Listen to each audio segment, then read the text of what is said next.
बहुत बहुत धन्यवाद। आज तारीख है 27 फरवरी 2025। समय हो गया है 06:54 PM। तो आज अमान कमिश्नर इकरा हसन जी ने कुछ सवाल पूछे।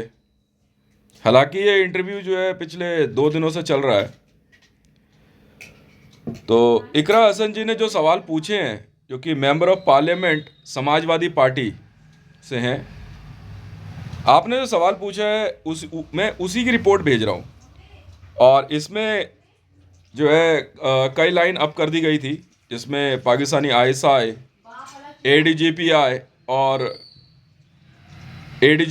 और बाकी दूसरी लाइनें भी अप हो रखी थी। तो इसलिए जो है क्या कहते हैं, मैं इसको बताना ज़रूरी समझता हूँ। मैडम जी ने एक सवाल पूछा कि क्या कुलभूषण जाधव को लेकर जुइशों की तरफ से आपको कभी कोई मैसेज भेजा गया, क्योंकि कुलभूषण जाधव जी पाकिस्तान में पकड़े गए, मतलब खुफिया मैसेज। देखिए मैडम, अब ये तो मैं जानता नहीं, मेरा जवाब जो है कि वो जुइशों की तरफ से मैसेज था या मुसलमानों की तरफ से था। पर हाँ, ये जरूर है कि मुझे सीक्रेट मैसेज भेजा गया। और वो जो सीक्रेट मैसेज भेजा गया था वो ये था कि मैं भागलपुर में था, और वहाँ पे जो है अ, मुझे डिवाइस में, क्योंकि मैं गाने सुन रहा था, तो डिवाइस में आवाज़ आई और उन्होंने कहा कि सर आप जो है 10 मिनट के लिए ना एक बार घर से बाहर आइए। मैं घर से बाहर आया और बोला सामने खाली प्लॉट दिख रहा है आपको? मैं कहा हाँ जी दिख रहा है। कह रहा उस प्लॉट में जाओ जरा। मैं प्लॉट में गया। कह रहा आसपास क्या कहते हैं, ज़मीन पे कुछ ध्यान से देखिए, आपके लिए एक मैसेज है। तो मैं काफ़ी देर तक ध्यान से देखता रहा। फिर मैं एक जगह पहुंचा, वहाँ एक काफ़ी बड़ा कागज़ पड़ा हुआ था, सफ़ेद रंग का। और वो एक्चुअली एक बड़े से स्टिकर के पीछे जो रिलीज निकलती है ना, वो कागज़ था। उन्होंने बोला सर इसको पलट के देखिए। तो जो मैंने पलट के उसको देखा, तो उसकी उसकी दूसरी साइड पे ना लाल रंग का कोई कलर था। वो साफ पता लग रहा था कि खून लगा हुआ है। तब उन्होंने मेरे को डिवाइस में एक बात कही कि जी कुलभूषण जाधव की हत्या कर दी गई है। मैं कहा अच्छा जी। और ये बात जो है मैंने क्या कहते हैं एजेंसीज को बता दी थी। कह रही आप जानते हैं मैंने ये सवाल आपसे क्यों पूछा है? मैं कहा नहीं, आप ही बताइए। उन्होंने कहा क्योंकि इजराइल में एटम बम का धमाका हुआ है जी, और अंदाजन 1 करोड़ लोग मारे गए हैं। तेल अवीव पर एटम बम गिराया गया है, इसका आरोप आप पर लगाया गया है। और नरेंद्र मोदी और बीजेपी के 100 एमपी जो कि ज्यूइश थे, इसकी चपेट में आए हैं। इसको हम हत्या बोलते हैं और इसका विरोध करते हैं। धमाका इतना जबरदस्त हुआ कि 1000 किलोमीटर से देखा जा सकता था, 1000 किलोमीटर दूर से। मैंने कहा जी मुझे तो पता नहीं। हाँ, अगर ऐसा कुछ हुआ होगा तो एजेंसी हैं, बात करेंगी। अब रह गई बात मेरे पे, इसका आरोप है कि ये न्यूक्लियर बम का धमाका मैंने किया है इसराइल पे, तेल अवीव पे। वो तो समय आने पे बताएंगे। देखो साफ सीधी बात है मैडम, जिस देश पे हमला हुआ है इसको बताने की जिम्मेवारी मेरी नहीं है, जिस पे हुआ है वो बताएगा। मैं तो जानता नहीं इकरा हसन जी आपने क्यों ये सवाल किया। और यूनाइटेड नेशन है, एचआरसी है, आईसीजे, इंटरपोल, विश्व की बहुत बड़ी बड़ी एजेंसीज हैं। वो इस बात का फैसला करेंगे या वो न्यूज़ देंगी कि इसराइल पे हमला किसने किया। मेरा जवाब ये है। इसके बाद आपने कहा कि आप क्या उसका ड्राफ्ट बता सकते हैं जहां पे आपको कुलभूषण जाधव की हत्या कर दी गई है, उसका जो एविडेंस मिला। हाँ जी, और ये 2018 पता नहीं 17 की बात है। अब इसके बाद जो है ये देख रहे हैं, ये सब ये आप ही के लोग हैं इकरा हसन जी, अमान के, जो अभी ये आलू गोभी बेच रहा चिल्लाने आ रहा है। ये अमान के ही लोग हैं, ये आज से नहीं कर रहे ड्रामेबाजी, ये अमान के लोग हैं। आप भले जाके पूछ लीजिएगा। अभी बहुत जो अभी एक दो चार और जाएंगे, इससे पहले कोई नहीं जा रहा था। अब मैं आपको एक और, आपने फिर पूछा कि आपको कभी पाकिस्तान की तरफ से इतना उकसाया गया कि पाकिस्तान पर परमाणु बम का इस्तेमाल करना पड़े? क्या आप बताना चाहेंगे कि इसराइल पर किस हथियार का इस्तेमाल किया गया, मतलब अग्नि मिसाइल या पृथ्वी या अन्य कोई, जो आपने सोशल मीडिया में बताया है निगमा 4.5 या अन्य कोई? कह रही जानना जरूरी है। देखिए मैडम जी, जो भी मामला है, अगर कोई ऐसा कोई सीक्रेट ऑपरेशन चल रहा होगा तो समय आने पे आपको बता दिया जाएगा। और जैसा मैंने आपको पहले भी बताया कि इंटरपोल मौजूद है, आप इंटरपोल से पूछ करके आप बात कर लीजिए, ठीक है, क्योंकि सवाल बहुत ज़्यादा बड़े हैं। और जैसे आप कह रहे हैं कि पाकिस्तान पे न्यूक्लियर हमला हुआ है, परमाणु बम गिराया गया है, तो इंटरपोल वाले जवाब देंगे। जब तक इंटरपोल न्यूज़ नहीं देता, इस तरह के सवालों के लिए कोई, मेरे ख्याल से कोई इसका जो है क्या कहते हैं, इसकी ये जरूरी नहीं है कि ये सवाल पूछा जाए। अब एक और बात, आपने जो सवाल पूछे हैं मैं बहुत जल्दी इनके जवाब दे देता हूं। तो मैं आपको बताता हूं, हाँ जी बिल्कुल उकसाया गया मेरे को। और 48 पानी का टैंकर, 3 पानी के टैंकरों के द्वारा मुझे धमकी भेजी गई।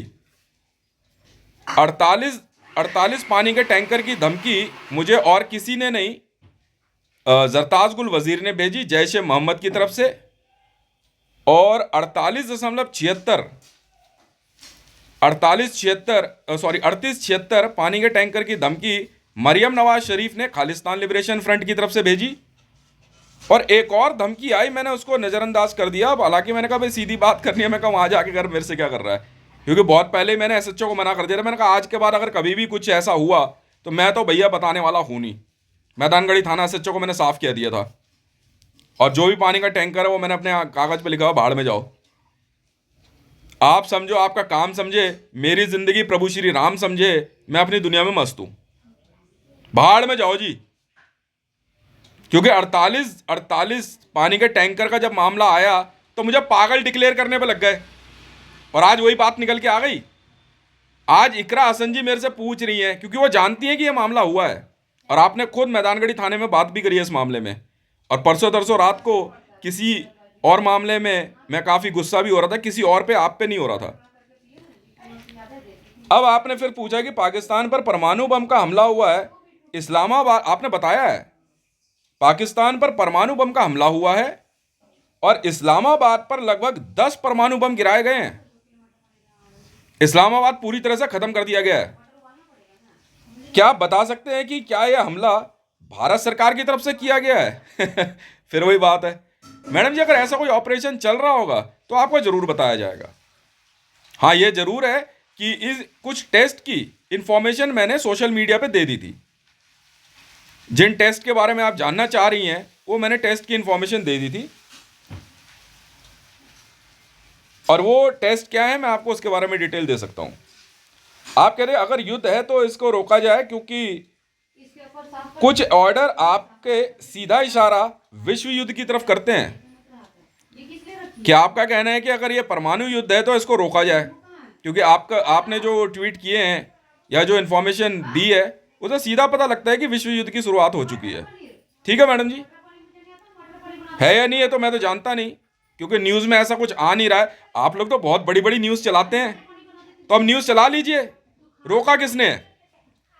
ये अमान के लोग हैं, ये अमान के, इनके माँ बाप जो है ना, इनके जो माँ बाप है, आप सुन रही हैं ना, इनके माँ बाप अमान के लोन डिफॉल्टर आप भी अच्छी तरह जानती है, नाम आपने खुद बताए हैं, आपने नाम खुद बताए हैं। डिस्टर्बेंस के अलावा अमान के लोग कुछ नहीं करते।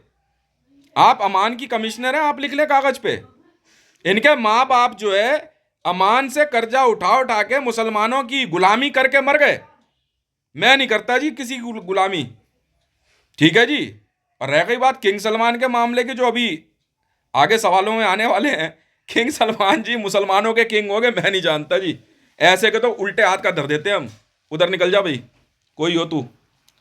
हाँ, ये जरूर है, मैंने कुछ परीक्षणों की सूचना दी थी जो कि परमाणु परीक्षण से संबंधित हैं, जिसमें निगमा 4.5 7.5, 8.5 है। सिप्रा चल रहा है अभी। सिट्रा 2.5 स्टार्ट हो चुका है। सिग्मा 6.5। और भारत सरकार के लिए एक टेस्ट की बात चल रही है जिसको कि संसद भवन में भी किया गया है, सेरा 3.0, जिसके लिए प्रधानमंत्री जो अपने आप को बोलता है, नरेंद्र मोदी ने कहा कि हम तो जो है क्या कहते हैं शांति प्रिय हैं, इस तरह के टेस्ट की क्या जरूरत है। जूइश है तू, किंग सलमान का पाला हुआ कुत्ता है तू, मैं तेरे मुंह पे कह रहा हूं। भारत अगर परमाणु परीक्षण करे, ऐसा कौन सा भारत का नागरिक है जो खुश नहीं होगा? वो सब खुश होंगे, बहुत खुश होते हैं। मुझे तो बड़ी खुशी है भारत परमाणु परीक्षण करे। जैसे एक बार क्या कहते हैं पोखरण 2 हुआ, पूरा देश झूम उठा। ये किंग सलमान का पाला हुआ कुत्ता है, बीजेपी में है तो क्या हो गया? और भारत की संसद में ऐसे पता नहीं कितने ही किंग सलमान के पाले हुए कुत्ते हैं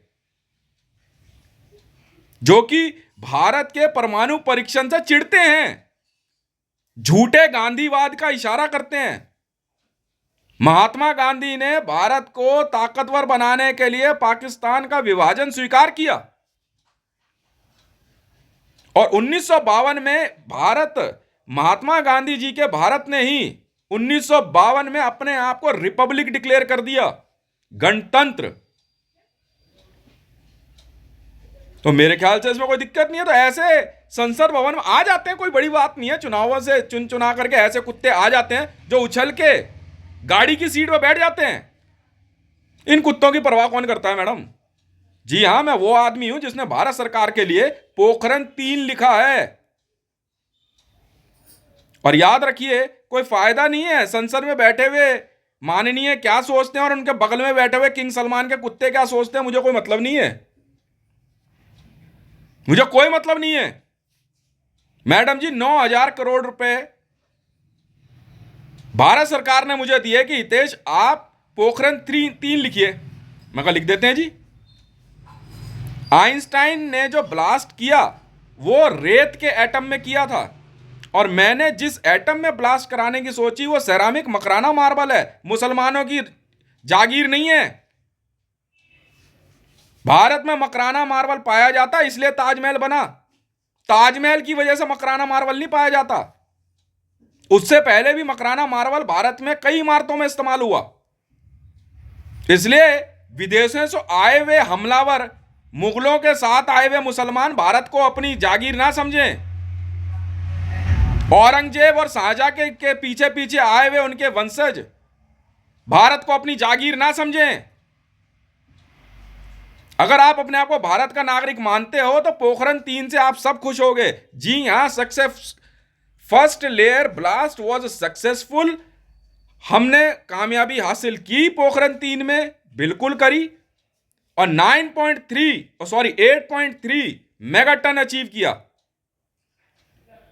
भारत की संसद भवन के अंदर बैठे हुए माननीयों के साथ ये किंग सलमान के कुत्ते अपने घर जाएं। हितेश को रोकने की औकात नहीं है आप में।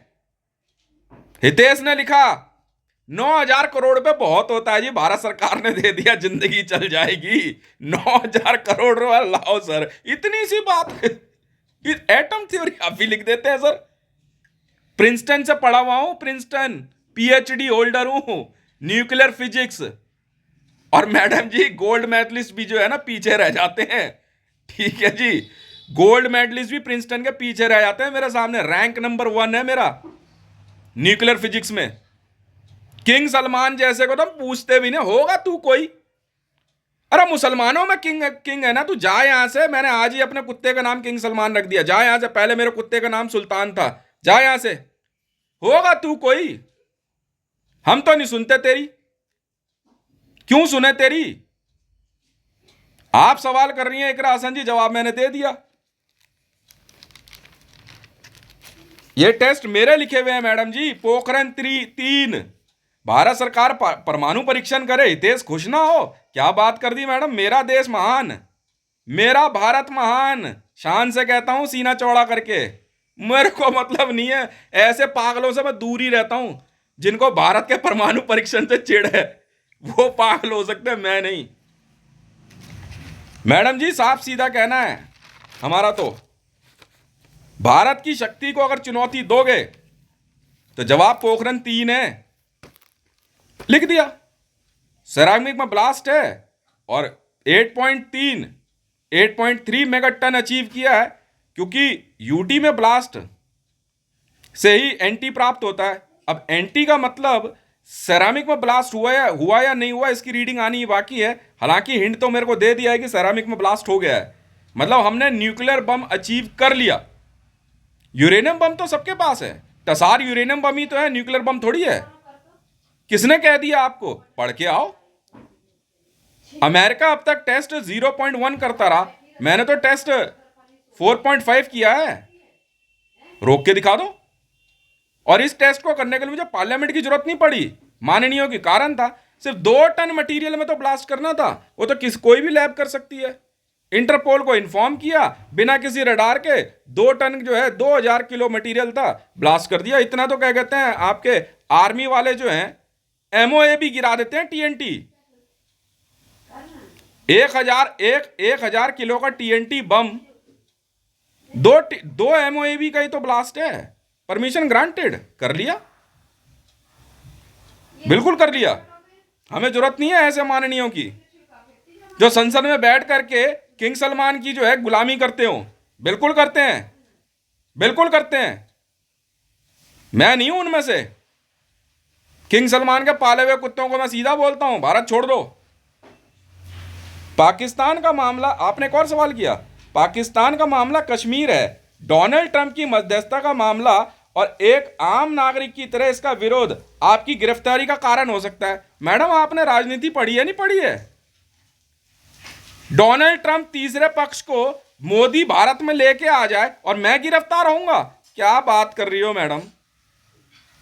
एक बार नरेंद्र मोदी ने चुनाव लड़ने से पहले बोल देता कश्मीर के मामले में तीसरे पक्ष को ला रहा है, जमानत जब्त हो जाती बीजेपी की, जमानत जब्त हो जाती। मैडम भारत से कश्मीर अलग करने की बात कह के चुनाव तो लड़के दिखा। मैंने क्या जवाब लिखा है वो भी लिख लीजिए आप। यह सवाल तो आप सबकी तरफ से जबरदस्ती बनाया गया है। अगर कश्मीर के मामले में तीसरे पक्ष की मध्यस्थता मेरी गिरफ्तारी का कारण है तो सरकार में आने से पहले बीजेपी के माननीय सिर्फ इसको एक चुनाव में मंच से पहले बोलते, उसके बाद पता चलता है कि जेल कौन जाता है। मैडम आप सबकी जमानत जब्त हो जाती और जूतों से मार के संसद से निकाला जाता आप सबको। भूल से बोलना भी मत किसी को। और सत्ता में आने के बाद माननीय मनमानी नहीं चलती मैडम। जो कहा वो कीजिए। कश्मीर का मामला बायलैटरल है, द्विपक्षीय है कश्मीर का मामला मैडम, याद रखिएगा। इसमें तीसरे पक्ष का सवाल ही नहीं उठता। और बीजेपी को वोट कश्मीर के मामले में भारत सरकार की द्विपक्षीय नीति की वजह से मिले हैं। तीसरे पक्ष को लाने पर विरोध करना गैर कानूनी तीसरे पक्ष को लाना गैर कानूनी है मैडम। सत्ता में आते ही मनमर्जी चलेगी आपकी। डोनाल्ड ट्रंप का मोदी का बाप लग रहा है, हैं? क्यों लाएगा कश्मीर के मामले में तीसरा पक्ष बना के उसे? हम खुद बात कर लेंगे पाकिस्तान से, और तेरे बस की नहीं है तो मैं बात करूंगा। क्यों नहीं बोलूं आम नागरिक की तरह? मैं क्यों नहीं बोलूं? गिरफ्तारी की धमकी, कौन सी विदेश नीति? मुंह नहीं, जो मुंह में आया वो बोल दिया, जो मन में आया वो कर दिया। बाप का राज समझा है क्या? प्रजातंत्र है मैडम, प्रजातंत्र। और मैं प्रजा हूं। हाथ लगा के दिखाओ, आप हाथ लगा के दिखाओ।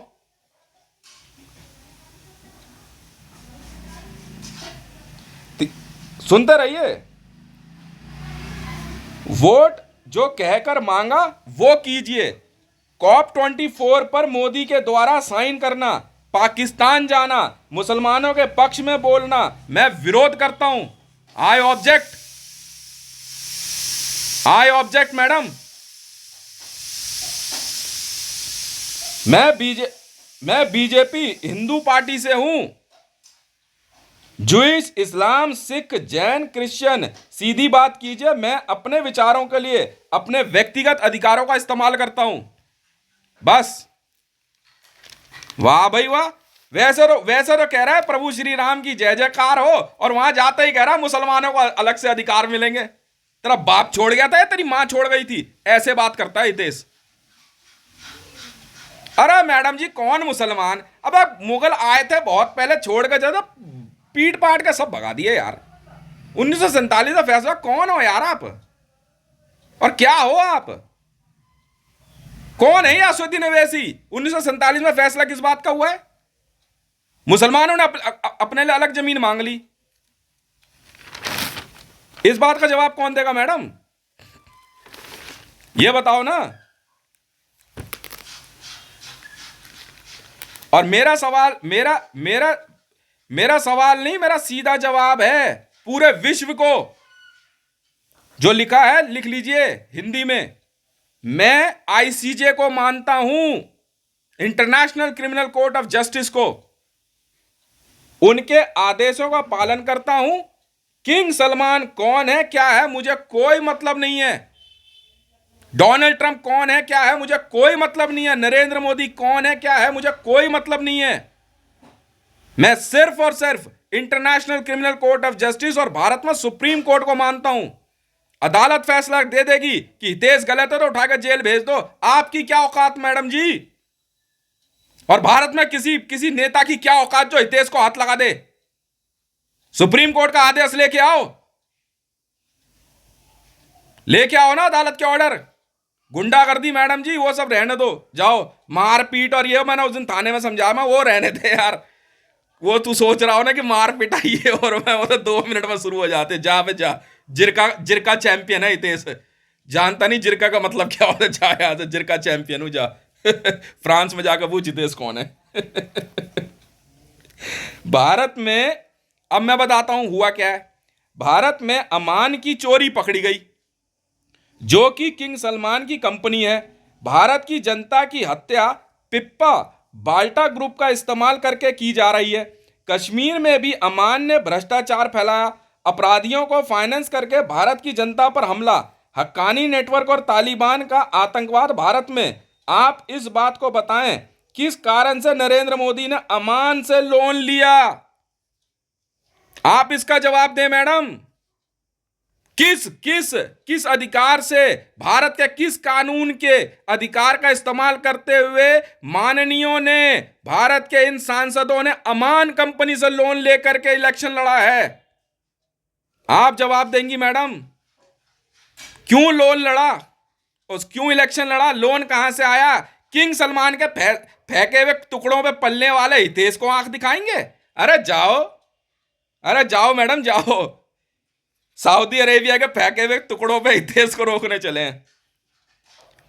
अभी अभी अभी देखो तो सही न। हाँ बताएं, किस कारण से नरेंद्र मोदी ने अमान से लोन लिया और ब्याज ना भरने की सूरत में भारतीय संपत्ति अमान को सरेंडर की? क्या है ये? सुमाना ब्रह्मा कब से भारतीय हो गई? जो मरियम नवाज ने किया हक्कानी नेटवर्क का इस्तेमाल करके, क्वालिटी हेड पैन इंडिया घोटाला बाय नरेंद्र मोदी प्रधानमंत्री कार्यालय, यह भी तो पकड़ा गया है। जवाब दो मैडम, जवाब दो। संसद में बहुत अच्छे अच्छे तर्क देते हैं, बड़ा मजा आया हमें तो सुन के, शताब्दी जी की बात सुन के। मैडम जरा ये भी तो पूछ लो, लगे हाथ पूछो ना, पूछो मैडम। क्यों नहीं पूछती? कहां से आ गई सुमाना ब्रह्मा? मरियम नवाज शरीफ सुमाना ब्रह्मा बन गया क्वालिटी हेड पैन इंडिया। संसद में पूछो ना मैडम। एक पाकिस्तानी औरत भारत में नाम बदल के आके रह रही है। घोटाला बाय नरेंद्र मोदी भी तो बताओ। क्यों नहीं बताओगे मैडम?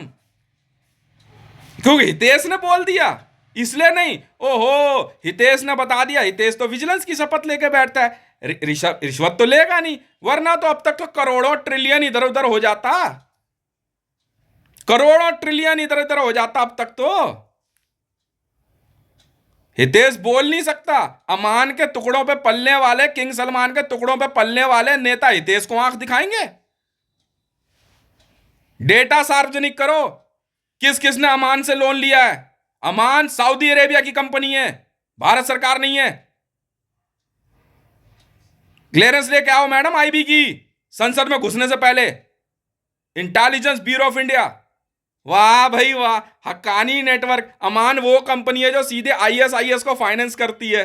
हक्कानी नेटवर्क जो सीधे तालिबान को फाइनेंस करती है। वो लोग हितेश को आंख दिखा रहे हैं, वो हितेश को आंख दिखा रहे हैं। जा बे जा, जा भैया जा, चल चल चल, मस्जिद के बाहर रोटी लूटने वाले निकल यहां से। बहुत देखे तेरे ऐसे, हम प्रभु श्री राम के भक्त थे, हैं और रहेंगे। बात खत्म, बात खत्म। यहां ना आदित्य योगी नाथ मत समझना, यहां धोती में खतना लेके बैठने वाले नहीं है हम। जाओ यहां से, जा भाई जा। पहले आईबी की क्लियरेंस ला, अमान से पैसा लिया है ना, नेता नहीं बन सकता। जा यहां से, संसद किसी का बाप की बपौती नहीं है। यहां आकर के मैं अपनी बात पूरी करता हूं मैडम जी, बहुत बहुत धन्यवाद। और हितेश मंडल ने जो है कॉस्मेटिक लोन लिया, वो भी तब जब उन्होंने कहा कि सर क्या कहते हैं, एक बार आप अमान कंपनी का काम देखो। मैंने कहा अच्छा ठीक है, दो यार। मैं कहा पर याद रख लेना, कागज पे लोन लिखने से पहले पे लिख दूंगा। तुम्हारा गेम 4 अक्षरों का है, LOAN, और मेरा गेम 3 अक्षरों का है, PAY। बस इतना पैसे वाला हूं। और किंग सलमान औकात की बात कर रहा है। जा बे जा, जैसे तू कपड़े पहनता है ना। जा बे जा, कम से कम सिल तो लिया कर पूरे को। इतने सिले हुए कपड़े पहनने के लिए ना, जिसमें कॉलर भी बना होता है, बटन लगे होते हैं, पैसा लगता है पैसा। चलो चल, ऊपर से नीचे तक 2 सिलाई में कपड़े पहनने वाले, जा यहां से। तेरी औकात क्या, हम बात नहीं करना चाहते। हम हिंदू हैं, हिंदू, हिंदू हैं, हिंदू।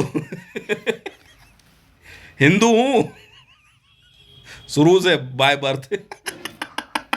ये मैडम धोती में जो खतना लेके घूम रहे, जाए यहां से।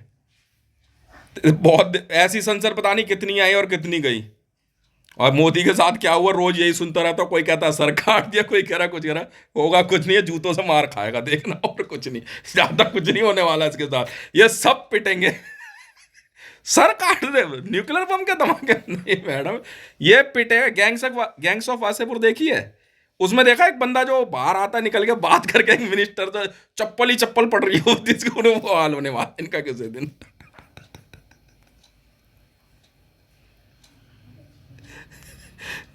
ये